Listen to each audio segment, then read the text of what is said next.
ওং নমঃ শক্তি শিবায়। সকল টুইন ফ্লেম বন্ধুকে শিবশক্তি মেসেজ চ্যানেলে স্বাগত জানাই।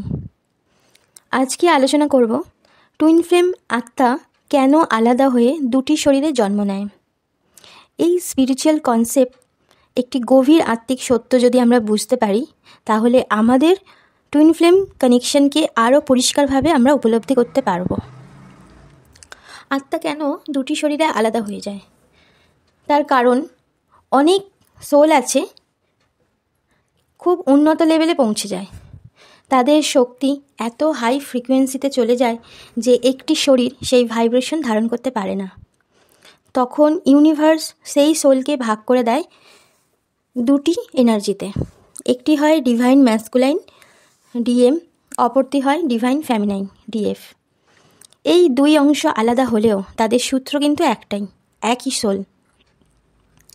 একটি শরীরের থেকে আত্মা যতটা শিখতে পারে, দুই শরীরে সেই আত্মা একটা শরীরের আত্মা যা শিখবে, একটা আত্মাকে যদি দুটো শরীরে ভাগ করা হয় তাহলে দুগুণ শিখবে এবং খুব দ্রুত কাজটা শিখবে। যেমন ডিএম ডিভাইন ম্যাসকুলাইন সাধারণত ফিজিক্যাল ওয়ার্ল্ডে শেখে রেসপন্সিবিলিটি, স্ট্রেংথ, স্ট্রাকচার, প্র্যাকটিক্যাল যে লেসনগুলো রয়েছে সেগুলো ডিএম শেখে। আর ডিভাইন ফেমিনাইন শেখে ইমোশন, ইনটিউশন, ইনার হিলিং, লাভ, স্পিরিচুয়াল ডেপথ, এবং শেষে এই দুই অংশের অভিজ্ঞতাই একটাই সোলে ফিরে যায় যখন রিইউনিয়ন হয়। টুইন ফ্লেমের সবচেয়ে বড় শক্তি হলো মিরর এফেক্ট। কারণ তুমি নিজের যেসব ভয়, ইনসিকিউরিটি, পেন, এগুলো যখন তুমি নিজে লুকিয়ে রাখো, তখন কিন্তু তুমি সেটাকে দেখতে পাও না। টুইন ফ্লেম তা পরিষ্কারভাবে তোমাকে অনুভব করায়। যদি সোল একটাই শরীরে থাকতো, সে নিজের যে শ্যাডো সাইডগুলো রয়েছে সেগুলো কিন্তু সে দেখতে পেত না। আমাদের সামনে যদি আয়না বলে কোনো এরকম বস্তুই থাকতো না, তাহলে তো আমরা কখনো আমাদের ফেসটাকেই দেখতে পেতাম না, বা আমাদের শরীরে যেগুলো আমরা দেখতে পাচ্ছি না নিজের চোখ দিয়ে, ফেসটাই তো অনেক সময় আমরা নিজেরা দেখতে পাই না, আয়নার সাহায্য নিই, সেই রকম আর কি। তো এই শ্যাডো সাইডগুলো একই শরীরে যদি একটাই সোল থাকতো তাহলে দেখতে পেত না। সোলটাকে স্প্লিট করে অন্য শরীরে দেওয়া হয়েছে বলেই একে অপরের এই শ্যাডো সাইডগুলো দেখে এবং সেটাকে ট্রিগার দেয়। তাই ইউনিভার্স তাদের আলাদা করে পাঠায় যাতে একজন অন্যজনের সত্যিকারের সেলফ অ্যাওয়ারনেস শেখাতে পারে। টুইন ফ্লেম জার্নি কিন্তু খুব সহজ নয়, খুব ইন্টেন্স একটা জার্নি।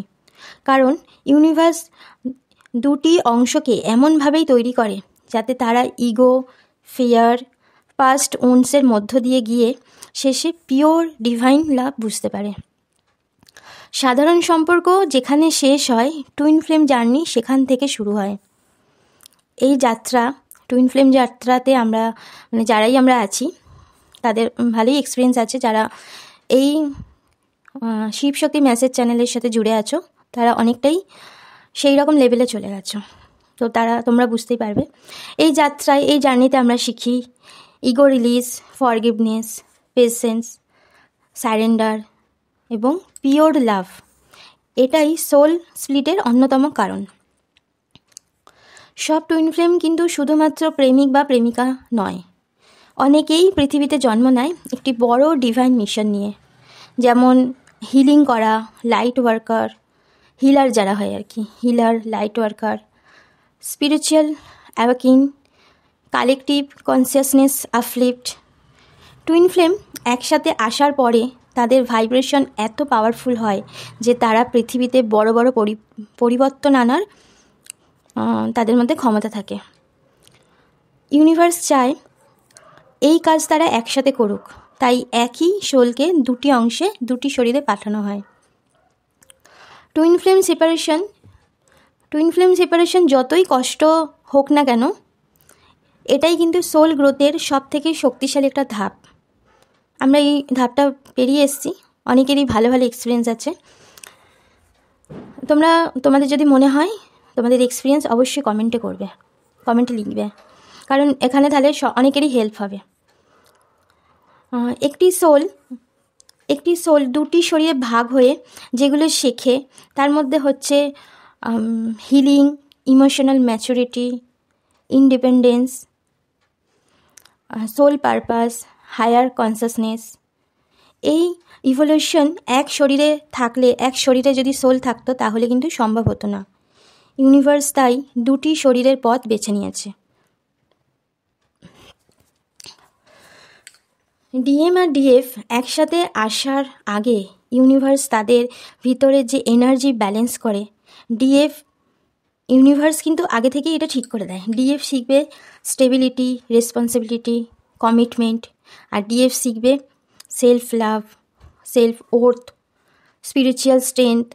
এই ব্যালেন্স তৈরি হতেই, মানে এই ব্যালেন্সটা যখন পুরোপুরি কমপ্লিট হয়ে যায়, পুরোপুরি পারফেক্ট হয়, তখনই টুইন ফ্লেম রিইউনিয়ন সম্ভব হয়। যদি আমরা দেখি যে আত্মা কেন স্প্লিট হয়ে যাচ্ছে, টুইন ফ্লেম যে বিভক্ত হয়ে দুটো শরীরে হচ্ছে, এক কথায় যদি আমরা দেখি, বিভক্ত হয় দ্রুত বিকাশের জন্য, আত্মিক যে শিক্ষা, সোল যে লেসনগুলো সেগুলো তাড়াতাড়ি সম্পূর্ণ করার জন্য, নিজেদের যে শ্যাডো সাইড সেগুলো দেখতে শেখার জন্য, আনকন্ডিশনাল লাভ শেখানোর জন্য, একটি ডিভাইন সোল মিশন পূরণ করার জন্য, সেপারেশন ও হিলিংয়ের মাধ্যমে সোলকে আরও পাওয়ারফুল করা হয়। শেষে মানে যখন আমাদের সমস্ত কিছু শেষ হয়ে যাচ্ছে, শিখতে শিখতে আমরা এত সমস্ত রকম স্টেপগুলো যখন পেরিয়ে আসছি, তখন কিন্তু পারফেক্ট একটা ব্যালেন্সে চলে আসি এবং তখনই রিইউনিয়ন হয়। একটি শরীরে এই সমস্ত কিছু কিন্তু শেখা সম্ভব হতো না, তাই এটা ইউনিভার্স থেকেই পুরো এটা প্ল্যান করা যে দুটো শরীরে পাঠানো হয়। তো এই ছিল টুইন ফ্লেম সোল স্প্লিটের আসল সত্য, যেটা মনে হচ্ছে আমার সেটাই আমি বললাম। যদি ভিডিওটি শুনে বা তোমাদের নিজেদের এক্সপিরিয়েন্স যদি জানানোর থাকে, তোমরা কমেন্টে লিখবে যে তোমরা কোন ধাপে রয়েছো, সেপারেশনে আছো কি সবে সবে অ্যাওয়েকিন হয়েছে, কি তোমরা হিলিংয়ে আছো, তো তোমরা এখানে কমেন্টে জানাবে। টুইন ফ্লেম জার্নি নিয়ে আরও যদি গভীর ভিডিও পেতে চাও, বা যেহেতু আমি এখানে এনার্জি রিডিংও দিই, তো অবশ্যই এনার্জি এক্সচেঞ্জটা তো করা জরুরি, কারণ এটা খুবই সীমিত, কারণ যারাই এই কানেকশানে রয়েছে তারাই এই চ্যানেলটা টাচ করবে। তো তোমরা চ্যানেলটা সাবস্ক্রাইব করবে এনার্জি এক্সচেঞ্জের জন্য। আর যদি মনে হয় যে নিজেদের সিচুয়েশানগুলো তোমরা জানাবে, কমেন্টের মাধ্যমে জানাবে। তো এতক্ষণের জন্য আবার অন্য কোনো সময় আবার ভিডিও নিয়ে আসবো। তো তোমরা সবাই ভালো থেকো, সুস্থ থেকো, ধন্যবাদ।